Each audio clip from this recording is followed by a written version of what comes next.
Calcutta police के साबिक commissioner Rajiv Kumar आज सीबीआई के कोलकाता सीओजी दफ्तर पहुंचे, जहां उनसे सवाल व जवाब का सिलसिला शुरू किए जाने की कार्रवाई का आगाज़ किया जा सकता है। ख्याल रहे कि शारदा चिट फंड घपले की तफ्तीश में जुटी सीबीआई टीम ने राजीव कुमार को पहले भी कई बार सम्मन भेजकर उन्हें तलब किया था, लेकिन राजीव कुमार हाजिर नहीं हुए थे और अंदेशा लगाया जा रहा था कि राजीव कुमार को गिरफ्तार भी किया जा सकता है,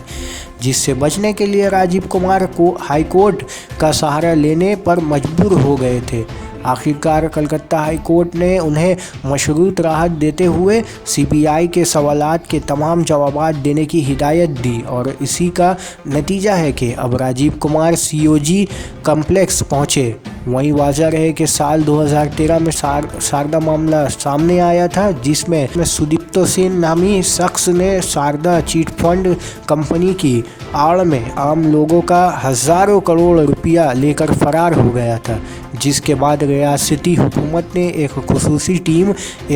SIT बनाई थी। इसकी क़यादत राजीव कुमार ने ही करी थी।